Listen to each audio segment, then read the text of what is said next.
Namo Bhagavate Vasudevaya. Hare Krishna. So, today we continue our discussion on Srimad Bhagavad-gītā as it is. So far we have discussed first eight chapters, and we mentioned for the 8th chapter that Krishna deals a lot with consciousness, how important it is to fix our consciousness on Him, otherwise we cannot achieve Him. Yes, if we are not thinking of Him, so our thoughts should be always on His personality. And this was also discussed in 7th chapter, in which some vibhutis were explained, how we can perceive Him in this world around. And this will be also discussed in 10th chapter. And now we will discuss the 9th chapter, in which Krishna explains first again who can understand Bhagavad-gītā. And he says, Idam tu te guhyatamam pravakshama nasuyave gyanam vigyanam sahitam yajgyatva mokshase shubhat. That I'm telling you this secret. Again, he's explaining that he's speaking about secret. Because you are anasuyave, you don't envy me. You're non-envious. And this is very important, because non-envious is only a devotee, actually. If one accepts the authority of the Supreme Personality of Godhead, means that he's not envious. Otherwise, if we don't accept the authority of the Supreme Personality of Godhead, means that we are envious.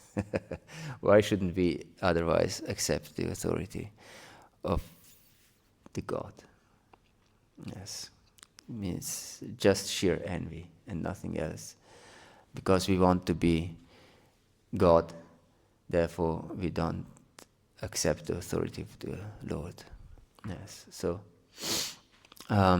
therefore I'm telling you this knowledge, and this knowledge is Raja Vidya, Raja Guhyam, Pavitramidam Uttamam, Pratyaksha Vagamam Dharmyam, Susukam Kartum Avyayam. It's very interesting, this statement of Krishna.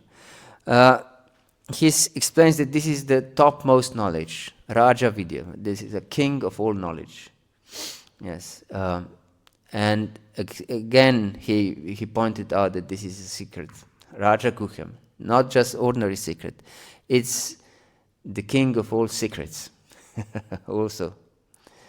Yes, crown of secrets, secret things. Yes, and it's pavitram. That means it's all pure. This knowledge is not just secret knowledge, because some secret knowledge can be also demoniac, one would say. We know that there is a black magic and so on. So there is secret knowledge that is not pure, but extremely demoniac. But this secret knowledge is completely pure. It's transcendental. It's Shuddha Sattva, pure goodness. Yes, not a tinge of impurities, not a tinge of malice inside. Yes, it's pavitram, and it's uttamam. Tamas means darkness. Yes, in Slavic languages. Is there any of you Russian devotee or from any Slavic country? No. Poland. Yes. How it's in Polish? Darkness. Temnost. Yes. This is the same word. Tama, temnost. Yes. Yes, and uttama is what is beyond temnos, what is beyond darkness. That means transcendental. And usually when we come in contact with some religious movement or some established religion or anything like this, or spirituality, we all get promises about the afterlife. Isn't it like this? Yes. If you'll be good, you'll go to heaven. In this way. When you die, you'll go to heaven. Yes, but Krishna here explains it's pratyaksha. We can experience it now. And we should experience it now. It's meant to experience it, not to just believe in some promise in the afterlife. And we discussed this already in 8th chapter, how it is important to experience the spiritual consciousness now, that we should live in spiritual world now, not after death. Because if we don't live now, Krishna explains, we will not live after death. Because depends on the state of our consciousness, what will our future be. Yes. So nothing changes. The state of our consciousness will just continue after death. Yes. As explained in 8th chapter. So here he explains pratyaksha vagamam dharmyam susukam kartamavyam. And it's not just pure and transcendental, but it's sheer happiness, bliss. Sukham means happy, and susukam means extremely happy, blissful. Brings blissfulness to a human being. Yes, and actually there is no higher bliss or happiness than love. If you really love someone with all your heart, this is most pleasurable, isn't it? And if you satisfy one who you really love, this brings the utmost happiness. Therefore, devotional service is the ultimate happiness possible. Yes. Therefore, it is explained, Brahmananda bhavetesha chet pararda gunikrita naiti bhakti sukham buddhi paramanu tulamapi. That the whole ocean of Brahmananda, that means bliss in impersonal liberation. The whole ocean of Brahmananda is not compared even to a drop of Bhakti Ananda. Yes, it's completely of different quality. Yes, there is an ocean, unlimited ocean of Bhakti Ananda, but the whole ocean of Brahmananda cannot be compared even to a single drop. Yes. And then Krishna explains that those who don't have faith in this process, even if they engage in it, they will just rotate in this world. Yes. Ashradha dana purusha dharmasyasya parantapa. Yes. Aprapya mam nivartanti mritu sansara vardmani. They will return to the path of death. So it's so important to get this pure faith. Pure faith. Yes. Adau Shraddha. In the very beginning there is faith. And actually, as we discussed already, for anything in this world will need faith. If you want to become a doctor, a medical professional, we also have to have faith to go and study on the medical faculty, isn't it? Otherwise, if I don't have faith that they can teach me medicine, it would be craziness to go there, isn't it? Or if I don't have faith in certain professor that what he's telling me is true, I will not learn anything from him, isn't it? So whatever we do in our life, we do it solely on the basis of faith, even if we are ardent atheists. Everything even atheists do is just sheer faith and nothing else. Yes.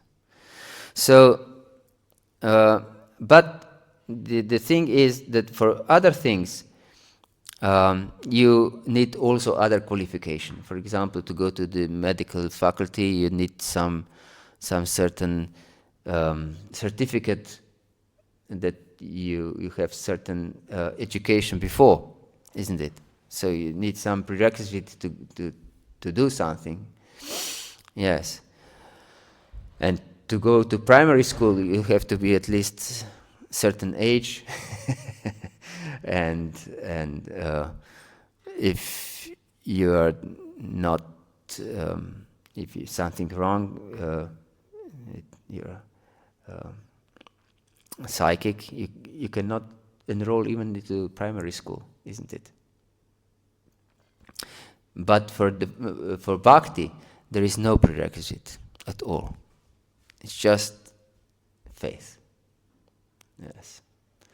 And this is explained throughout Srimad Bhagavatam, that even demons can become devotees, and even animals can become devotees.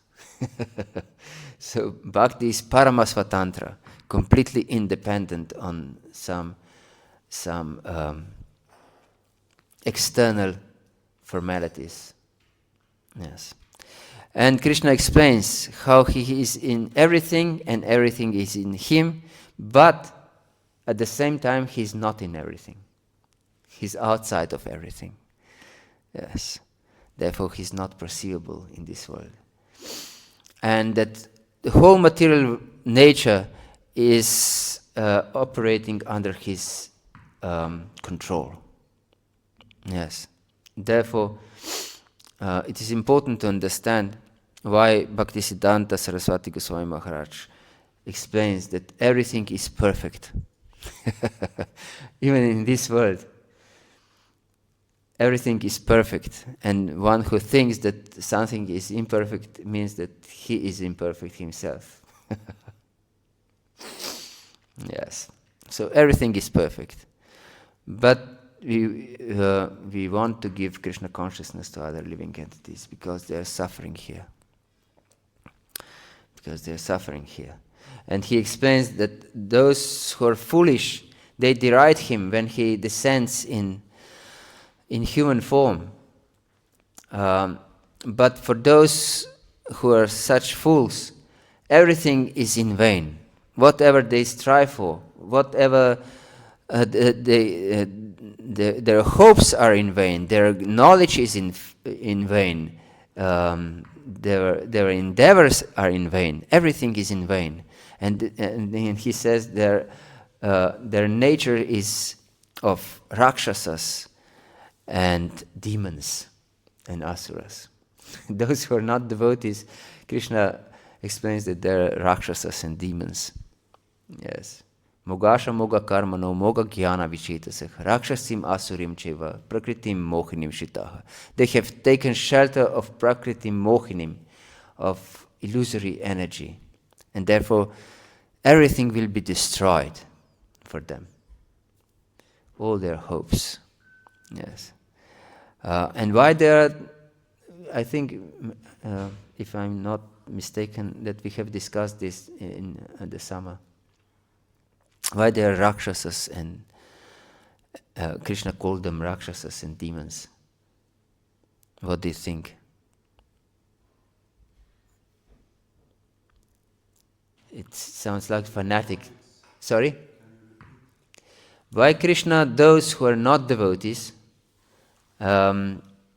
labels as Rakshasas and demons and Asuras? Yes, why Krishna is calling them as Rakshasas and Asuras, those who are not devotees? One would think this is quite fanatical statement. That they are blood-sucking demons. Yes, please. You will always prey on others if you're not Krishna conscious, so to speak. You're always in competition or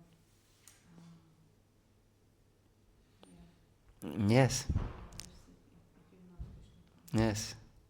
Any other idea? Yes.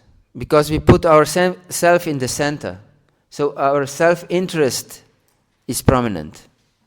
And therefore, we try to exploit everyone else for our selfish purposes.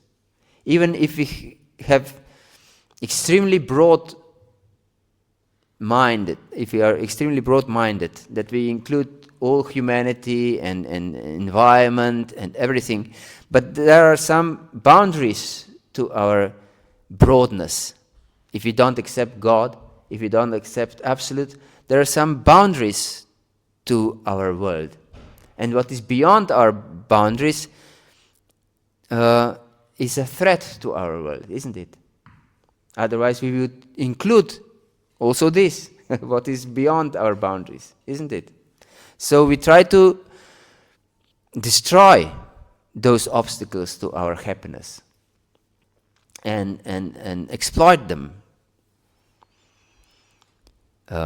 Yes, but usually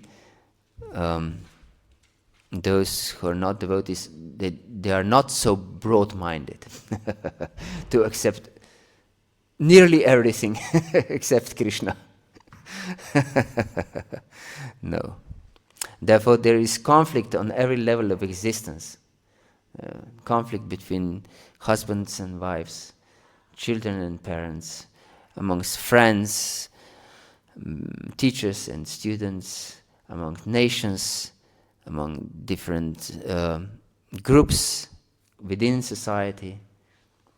Unlimited tension. Yes, please. Also, there's conflict in oneself. Also conflict in oneself. Yes. Unlimited conflicts. Yes. Therefore, only devotee is not blood-sucking demon. Even if you are vegan, you're a blood-sucking demon. If you are not devotees. Yes. Hare Krishna. And on the other hand, Mahatmanas tu mamparta devim prakriti marshita bhajananana manaso gyatva bhutadimavayam. On the other hand, there are Mahatmas. Krishna explains, on one side are Rakshasas and Asuras, and on the other side are Mahatmas. And the difference between Rakshasas and Mahatmas is that one, they take shelter of Prakriti Mohinim, of illusory energy, and the others take shelter of Devim Prakritim Ashita, of divine energy. And divine energy is what? Yes, is Srimati Radharani, is divine energy. So Krishna mentions Srimati Radharani in Bhagavad-gītā. Yes, that we should take shelter of Srimati Radharani. Yes.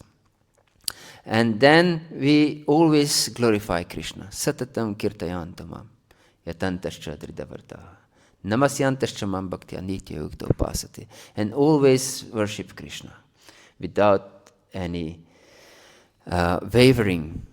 Yes. You're fixed in our devotion. And then he explains that there are different, that there are also other people who worship something, but they call them others. They are not devotees. They are not Mahatmas.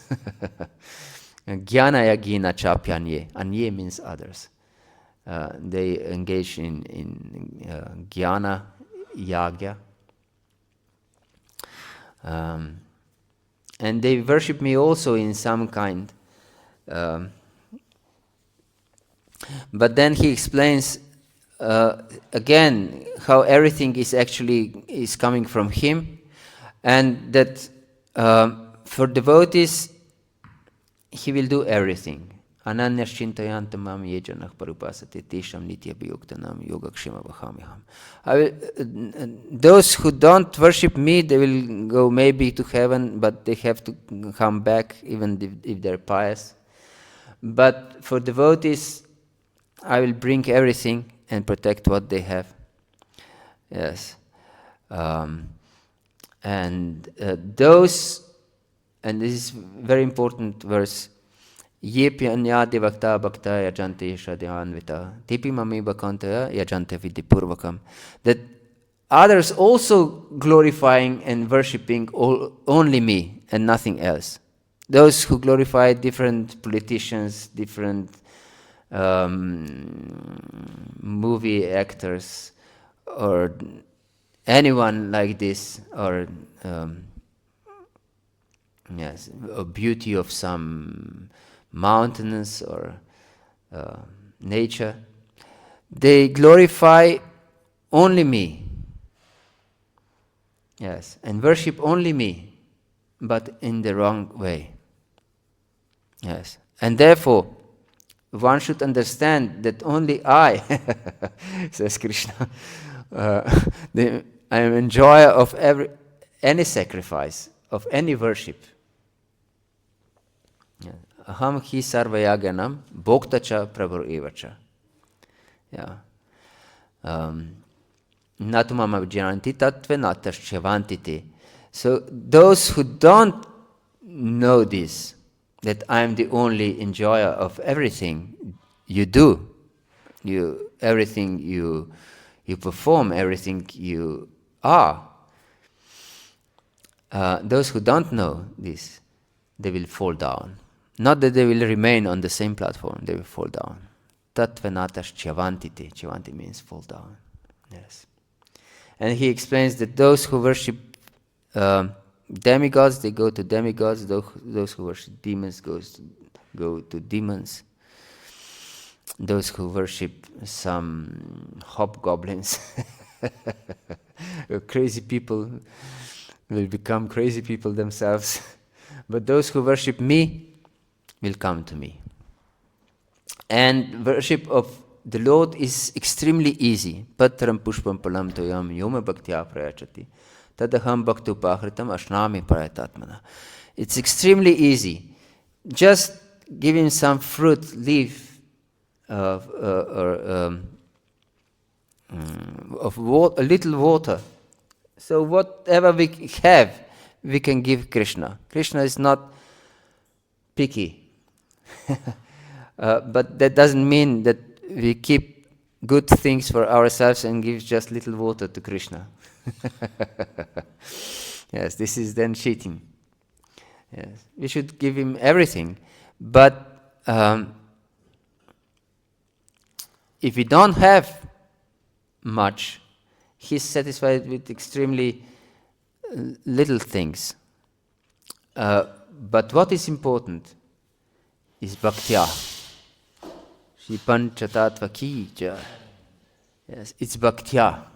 And he repeats this word bhakti in this verse twice, that we understand this. And it's not redundance of words, that there would be too much repeating twice. It's useless, one would say. No. What Krishna meant here, what he wants to teach us, that whatever we offer should be prepared with love and offered with love. Therefore, we are being taught by our acharyas not to offer things or food prepared by non-devotees. Yes. Yashoda calls Srimati Radharani every day in Vrindavan to cook for Krishna. Yes, because she wants the best for Krishna.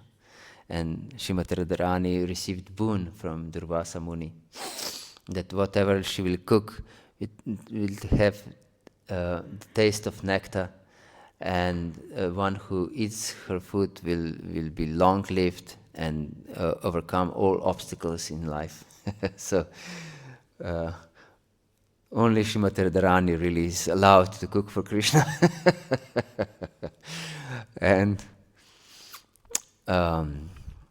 yes, and we can just imagine, would Srimati Radharani offer Krishna something that is prepared by non-devotees? I don't think so. Yes.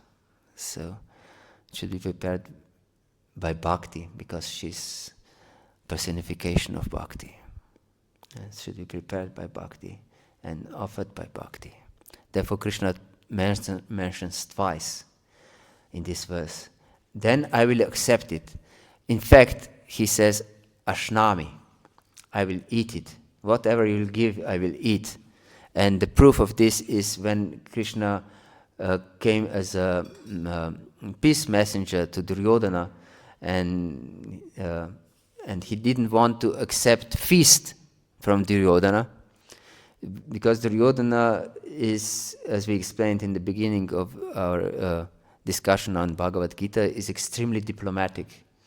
And he knows that Krishna loves kirtan, so he accepted Krishna, welcomed Krishna with perfect kirtan.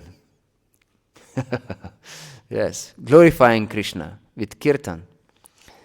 And then he prepared wonderful feast for him, and he set Krishna on a new wonderful golden throne. Everything just for Krishna, everything the best, the best musicians for Krishna, everything for Krishna. But Krishna didn't want to accept anything. He said, I came here to make peace and strictly business. I don't care for this feast of yours. Yes, Krishna is not pretending. Krishna doesn't do anything just to look nice. It's completely direct. And then he went to Vidura's house, and there was nothing to welcome Krishna, because they didn't expect him to come. And in certain versions it is explained that Vidura was not even at home, and that his wife accepted Krishna, and she was so nervous because Krishna came that she was trying to offer Krishna bananas, but she was throwing bananas away and offered pills to Krishna. But Krishna was so grateful and enthusiastic and taken over by her love that he happily ate pills of bananas, something inedible practically. He tasted it with great enthusiasm and gusto, we can say. But on the other hand, he didn't want even to look upon the wonderful feast prepared by Duryodhana. So we shouldn't follow cheating mentality of Duryodhana, but we should follow devotional attitude of Vidura and his wife. Yes. And then he explains, Krishna, if we are not on this level, to prepare everything with bhakti and offer him with bhakti, then here is the solution. Yat karoshi yat ashnasi yat juhoshi tadasi yat tapasisi kantaya tat kurushvama darpanam. Whatever you do, even if you do some nonsense, whatever you do, whatever you eat, whatever austerities you perform, whatever you give away, do it as an offering to me. Yes. So even if we are not able to be really devotees, if we are intelligent, we will follow this one instruction. So we should offer everything to Krishna. Yes. Everything we do. And everyone does something. Yes. Even sleeping is doing something. So we should offer it to Krishna, our sleeping. Even if we do nonsense, and we are addicted to some nonsense, offer it to Krishna. Yes. This is the secret. Offer it to Krishna. Therefore, Prabhupada explains this. If you are a drunkard, meditate that wine is a taste of Krishna. Offer it to Krishna. He said that here in Sweden, actually. In Sweden? Yeah, he said that in Sweden. Yes, yes. So you should know this. Secret knowledge for Swedes. Yeah. For everyone, actually. For everyone. If you're not on the level of being a devotee, offer everything. Why? Om apavitrah pavitrova sarvavastanga topiva yaksmarit pundarikaksham sabhya pyantara shuchi. Because the Lord is all pure. And the contact with the Lord will purify us. Either we are impure or pure. Because the Lord is all pure, will purify us within and without. And then we will lose taste for nonsense if we really offer everything. I remember from my personal experience when I got in contact with these books, and even before I was enthused by Saint Francis of Assisi, but still I was smoking ganja.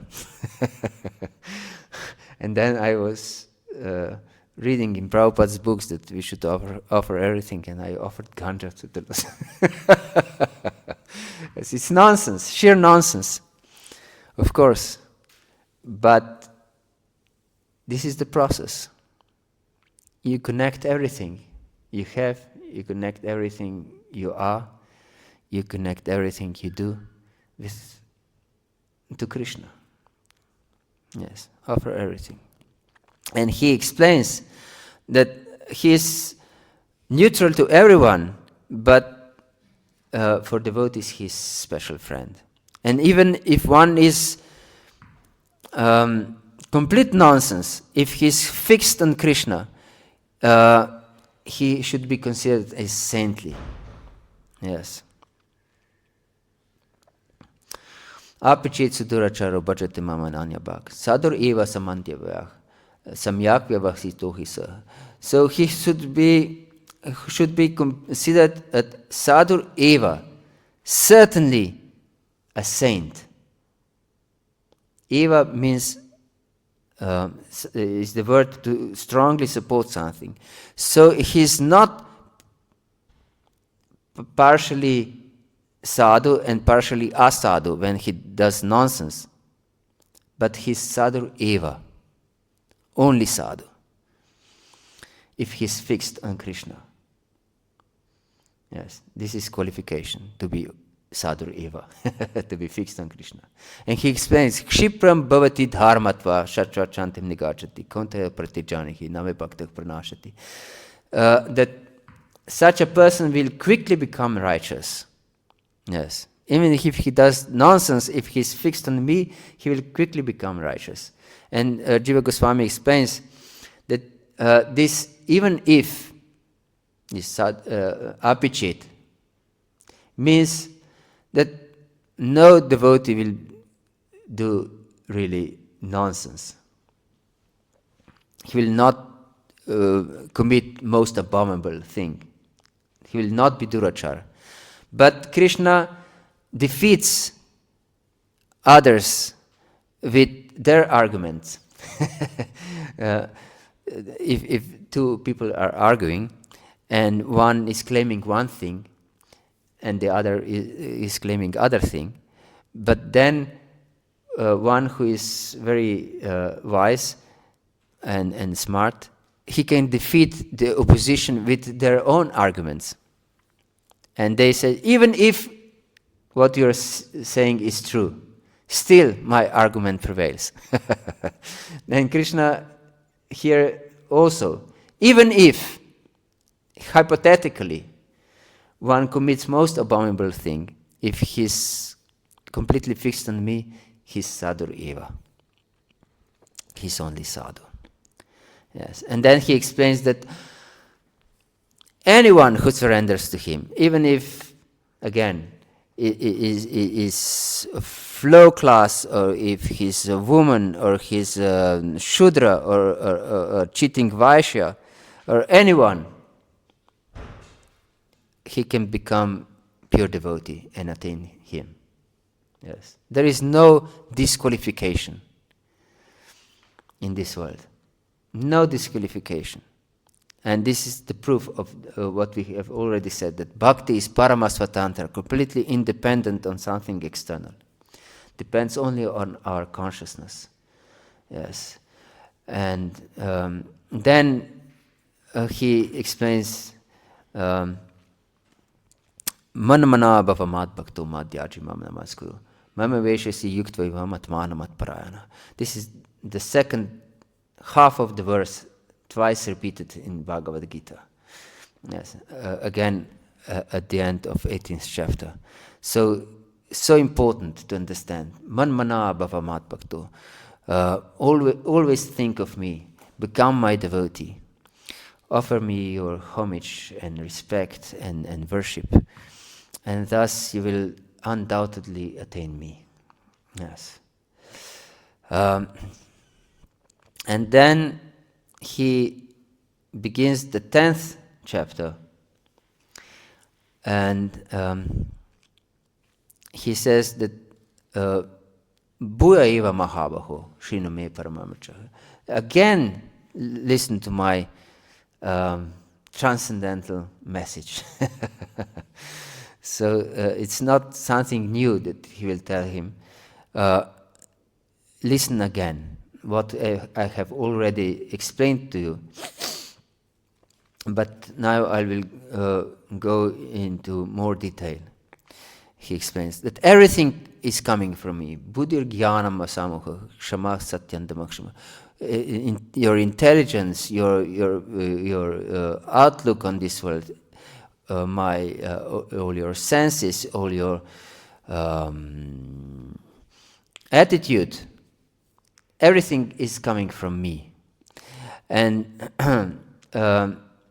he then, I'm now a little bit speeding up because we don't have so much time.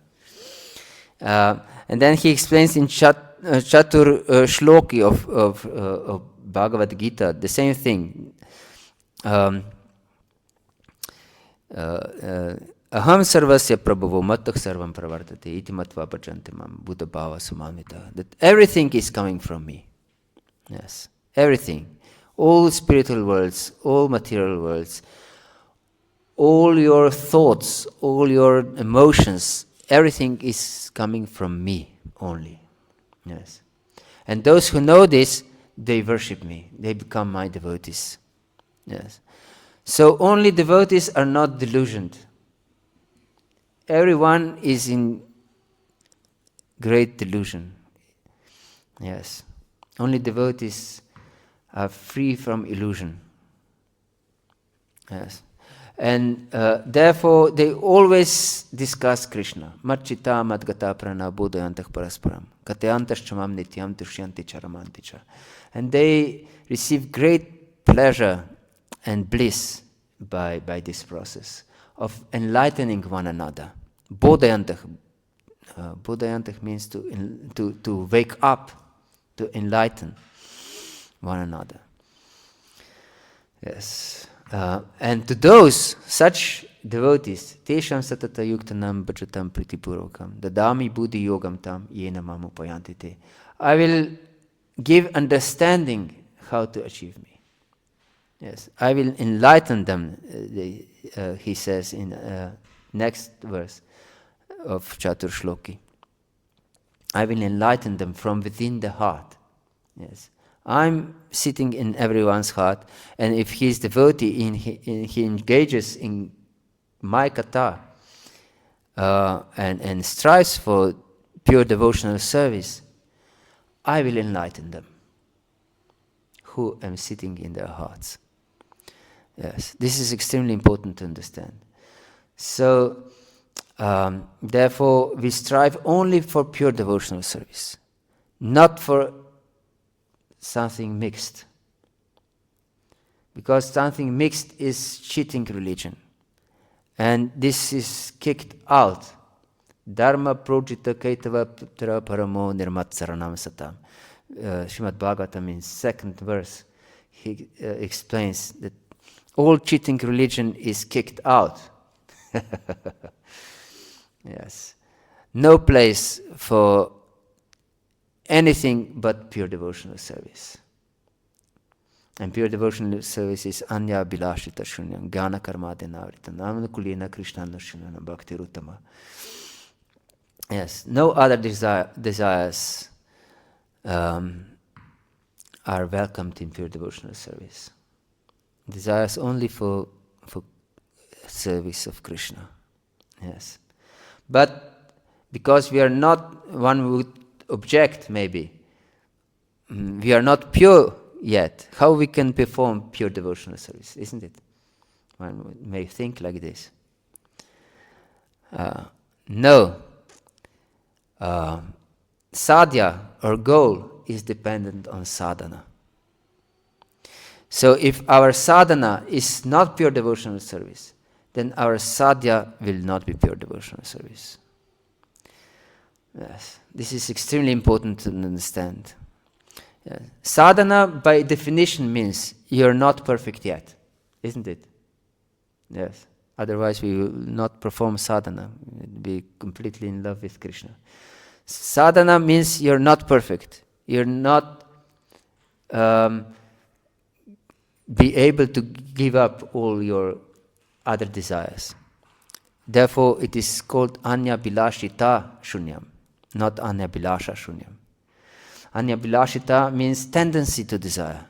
So, although we may have unlimited other desires, we don't want them.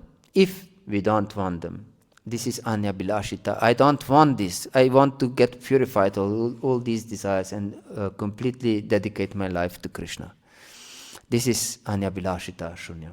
Even though we are not able, maybe, to give up all other desires at the moment, but we follow the pure path.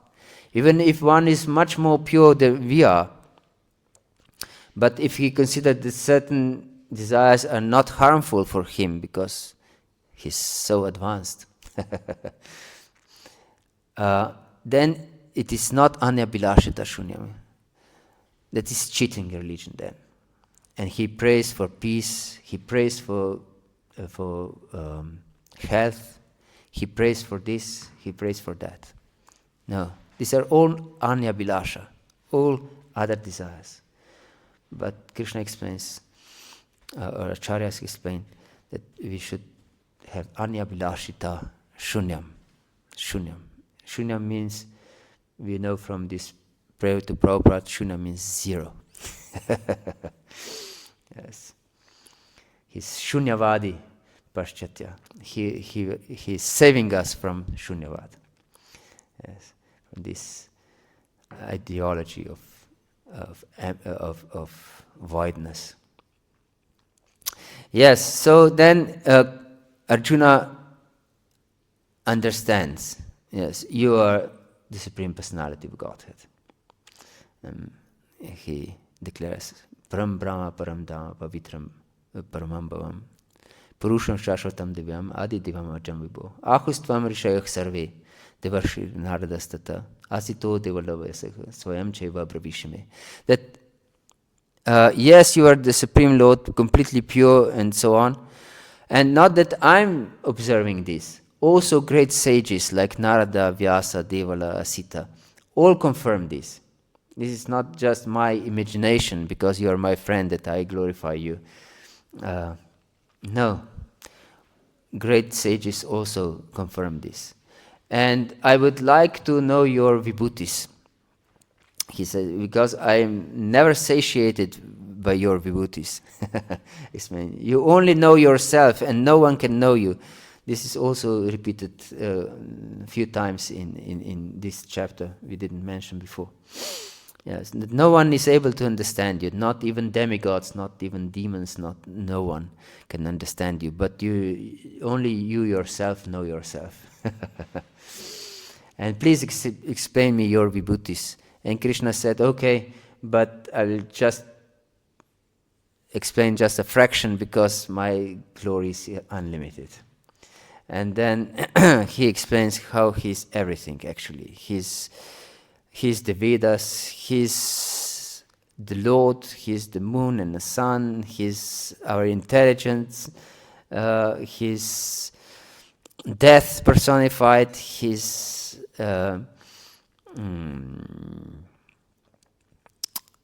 lust, his most glorious sages, his japa yagya.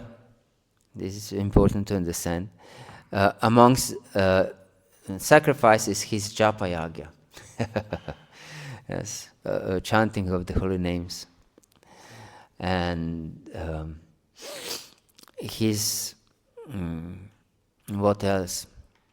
Jakshana Makarash Chasmi. This is interesting. Amongst the aquatics, I'm Makara. And Prabhupada translates this as shark. That he's a shark. But Makara means actually some... there are different translations of this Makara. It's some beastly aquatic animal. And it's a carrier of Cupid. It's carrier of Cupid. Yes, and Krishna has Makara earrings. Yes. And he paints Makaras on Radharani's breasts also. And he's Makara. Krishna, amongst the aquatics, he's Makara. Yes. A special being, mystical being. Yes. And he's death personified, and he's amongst the seasons, he's the blooming spring. Yes. And he's most expert cheater. He's gambling amongst the cheating processes. He's most expert cheat, actually. Yes. And he's amongst the Vrishnis, he's Vasudeva. That means he himself or Balaram. Both are possible because he's Vasudeva means the son of Vasudeva. Yeah, and so amongst the Vrishnis, he's Vasudeva, either Balaram, who is also the son of Vasudeva, or he himself, who is also known as Vasudeva. And amongst the Pandavas, I'm Arjuna. I'm the Nanjaya. I'm you. Yes, and I'm the rod of punishment, and I'm the knowledge of those who have knowledge. Yes, yes. He says that he is what is it? It is some of Pandavas. I'm Arjuna. Yes. What does it mean when he says Arjuna we know is the best? What does it mean when he says of this I'm that? he's the best or the essence of, or what does it mean when he says this? What is he trying to say? Yes, he's trying to convey that he's the best of the best. Whatever people admire, that's him. You understand? So whatever there is attractive to anyone, that's him. That means that everyone is helplessly in love with Krishna. But we are illusioned that we don't know this. Because everyone is attracted to something, extremely. Or to food, or to sex, or to beauty of the nature, or for power, for wealth, for fame, for knowledge. Everyone is completely in love with something, or with someone. But this is only Krishna. Krishna explains this. Whatever is attractive, it's only me. Yes. And therefore, as this is confirmed in 9th chapter, we just explained, everyone is worshipping only me, but in the wrong way if they don't know that worshipping me. Yes. And in this way concludes the 10th chapter. Yes. Yat yat vibhuddhimat sattvam srimaturjitam evava tat tateva vagachatvam mamate jomsha sambhavam. It's just a spark of my splendor. Whatever there is beautiful and glorious. Yeah. And therefore, what's the meaning that I am explaining all this to you? Because it's unlimited. My glory is unlimited. Yes. And that concludes the 10th chapter. Yes. And we don't have time to go to 11th. Unfortunately. Hare Krishna. Yeah. When you see everything in Krishna, then it has to be without envy. Then there's absence of envy. Yes, if we perceive Krishna, if we want to be devotees, then it should be without envy. And that is what, if you want to be devotees, like you have to decide that in every moment, actually.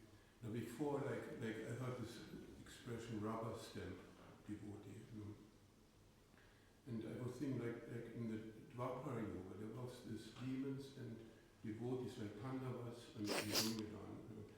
It was in the same family, but they were Separate. yeah. But now in the Kali Yuga, unfortunately, we have to decide it. We have not rubber stamp devotees. We have to really decide at every moment.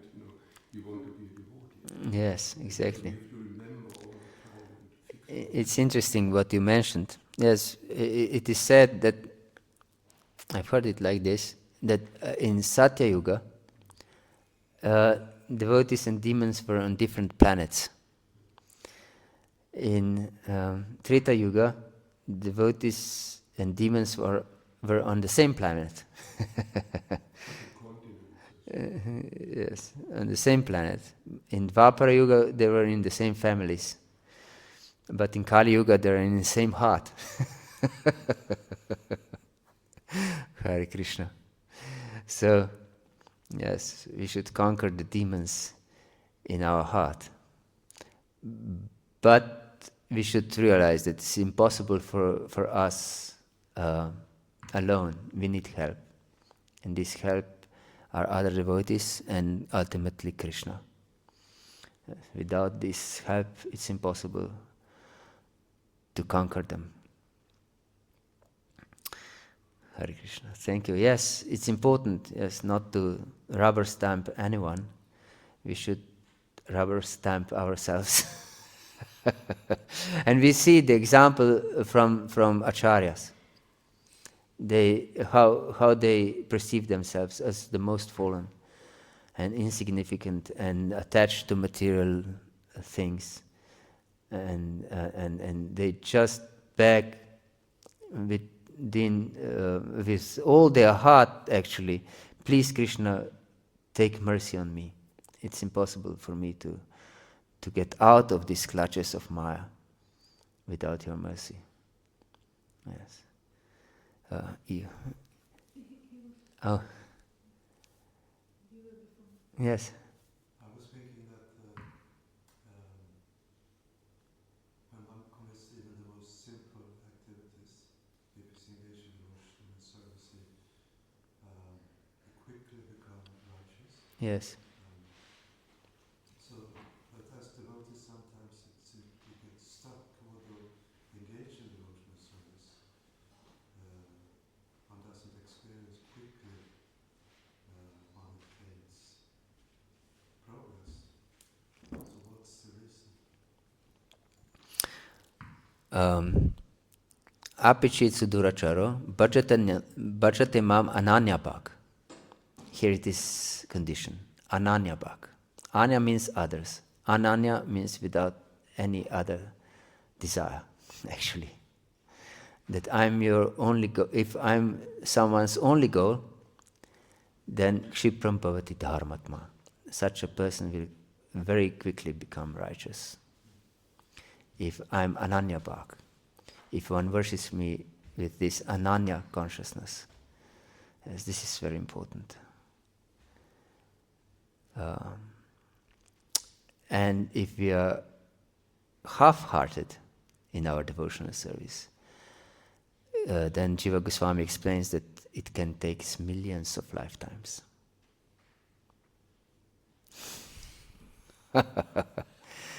Yes. Therefore, we should be ananyabhak. Yes. And even if we have unlimited desires, akamak sarvakama va moksha kama udarati, tivrena bhakti-yogena yajita purusham puram. We can take example of Dhruva, who was full of other desires, but he took to this tivra bhakti. Then if one is intelligence, he will engage in tivra bhakti, intense devotional service. Yes, Dhruva Maharaj, although he was full of other desires than bhakti, he approached Krishna not with desire to worship him, not with desire for bhakti, but he approached him with desire for kingdom. And not ordinary kingdom, greater kingdom that his great-grandfather had. And this was Brahma, of course.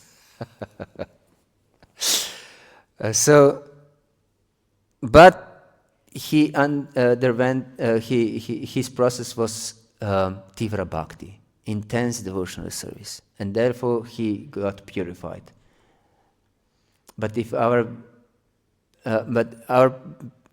process should always be tivra bhakti, akamak, even if we are completely without any desire, should be tivra bhakti. Yes. And akama means two things. Akama means either without any desire, or akama, also from 10th chapter of Bhagavad-gītā, a means Krishna. Aksharanam akarosmi. So if we desire Krishna, akama, we desire a, or Krishna. Also our process should be only tivra bhakti. So if you want to achieve anything, tivra bhakti is the solution.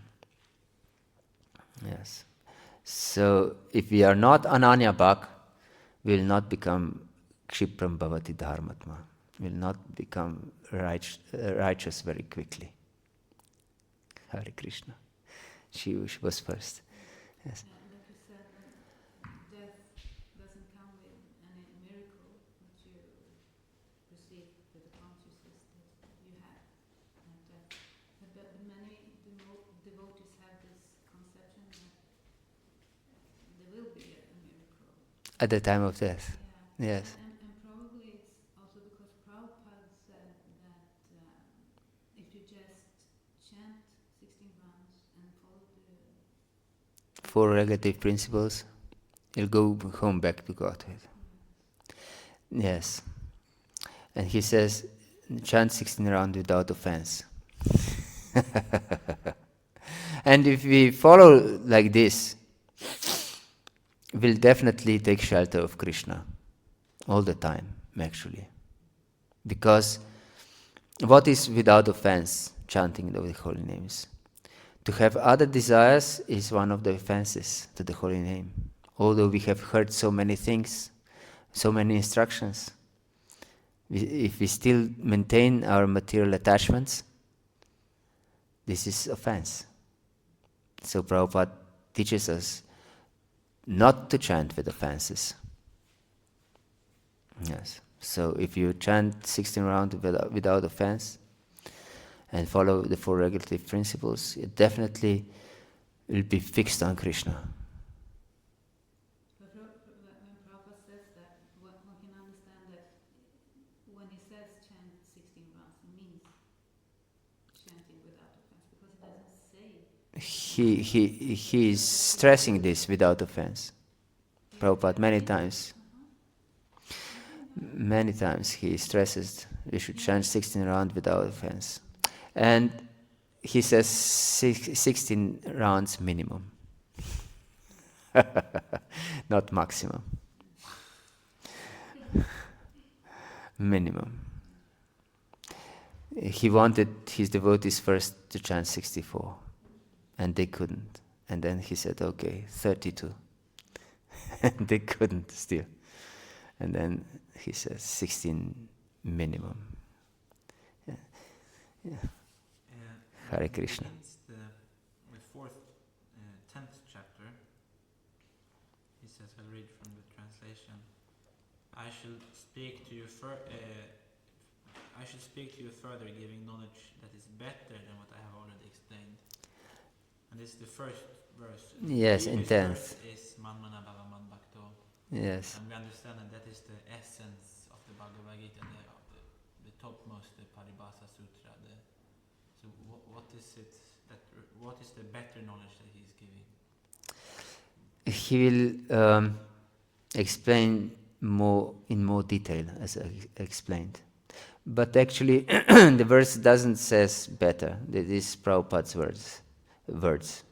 Bhuya eva mahabhava. If you look word by word, Bhuya eva, Bhuya means again. Eva, certainly. Bhuya eva mahabhaho, O you Arjuna of powerful arms. Shrinu me paramam vachaha. Listen to my transcendental words. Ishtosi me tridamiti. You're very dear to me. No, it's not from here. Bhuya eva mahabhaho. Shrinu me paramam vachaha. Yatiham priyamanaya vrakshyama hita kamyaya. I'm speaking this for your benefit. Yes. But Prabhupada says this, that he will explain even more, because he will speak in more detail. In more detail. Yes.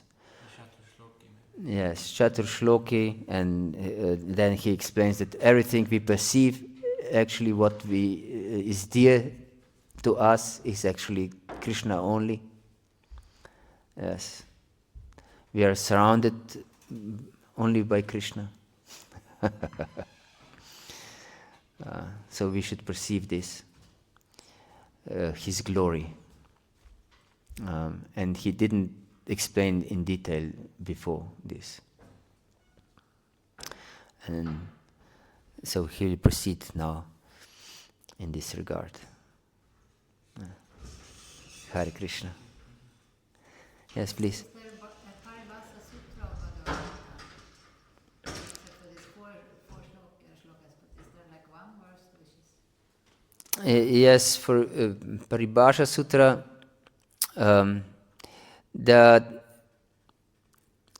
usually there is one Paribhasa Sutra. And Paribhasa Sutra for Bhagavad-gītā is usually understood this verse, Sarva dharman parityaja mam ekam sharanam vraja aham tvam sarva papebhyo mokshayami mashucha.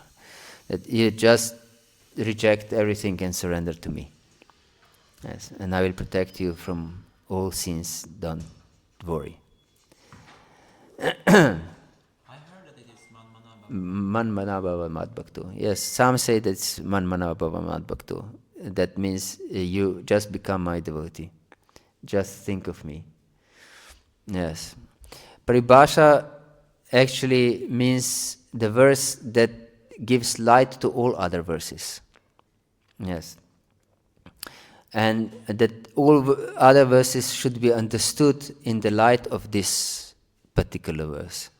Yes. Even though they might seem different, but they should be understood according to this particular verse. But these two verses are not contradicting each other. They are completely supportive to each other. Yes. So either you take, or even if you take this from fourth chapter that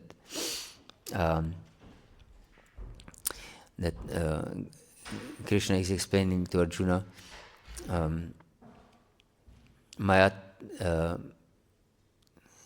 how is said, that he's explaining Arjuna this knowledge because he's a devotee. Saevayam mayatadya yoga proktak puratana bhaktosi me sakachiti irhasyam hitatutamam. That he will explain this just because you are my devotee and my friend. Therefore you can understand this. So if we understand every verse according to this verse also, we get to the same conclusion if we hear this manamanava mat bhakto or sarvadharman parityaja. Yes.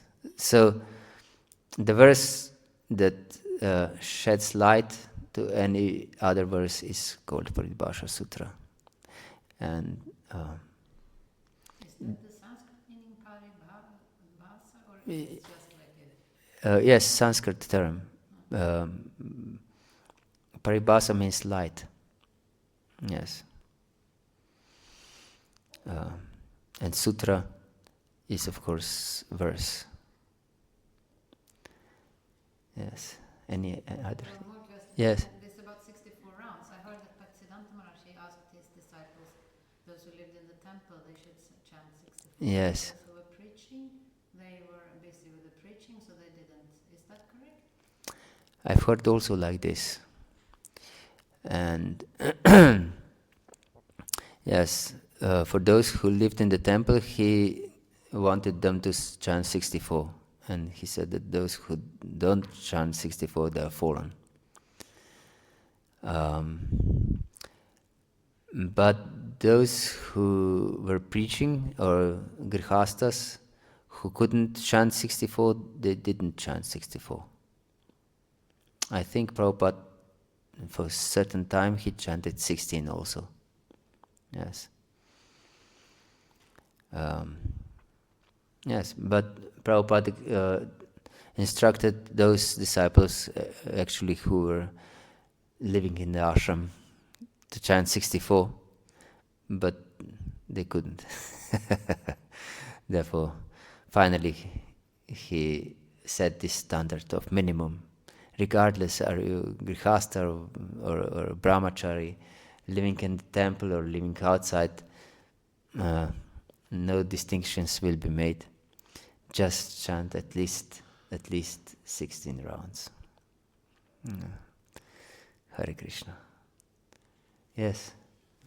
Prabhupada said that in Bhagavad-gītā it contains the knowledge of all other scriptures, but there is also something extra in Bhagavad-gītā which is not in other scriptures. What is that? That something is extra in Bhagavad-gītā.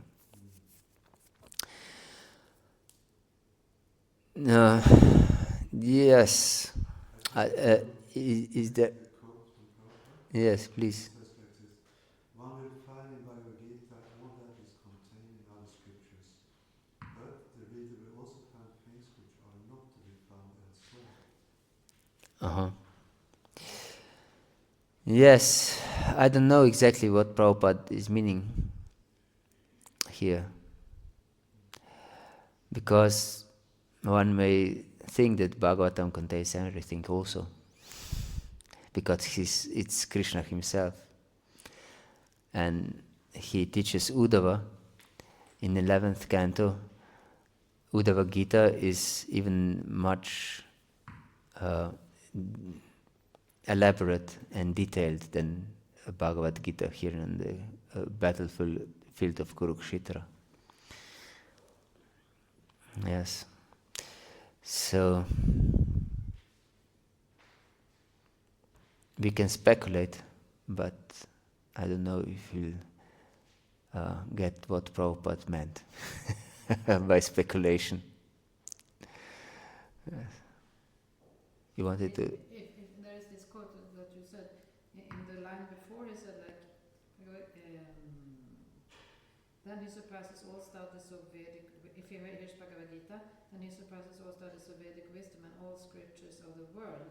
So maybe he means like, he find that Yes. like Quran and Bible and... Yes. So Most... Bhagavad-gītā is about all other world religions. It's not about Bhagavatam. Most probably. Most probably. Yes. So Bhagavad-gītā contains whatever there is in the Bible, whatever there is in the Quran, whatever is in other scriptures, but contains much more than these. I remember I was a Christian. I was brought up in Christian religion as a Catholic, and then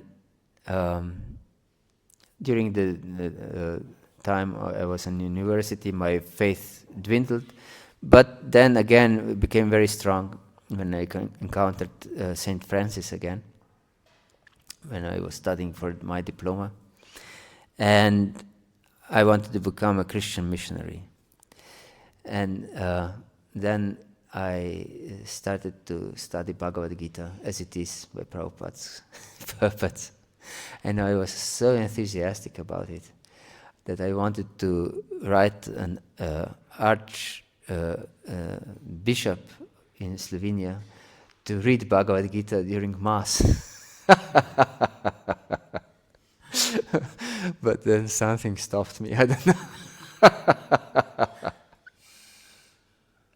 So yes, Bhagavad-gītā contains everything and more. Hare Krishna. Srila Prabhupada ki jai, Gaura Bhakta Vrinda ki jai, Srimad Bhagavad-gītā ki jai, Nitai Gaur Premanande Hari Bol. Please accept my humble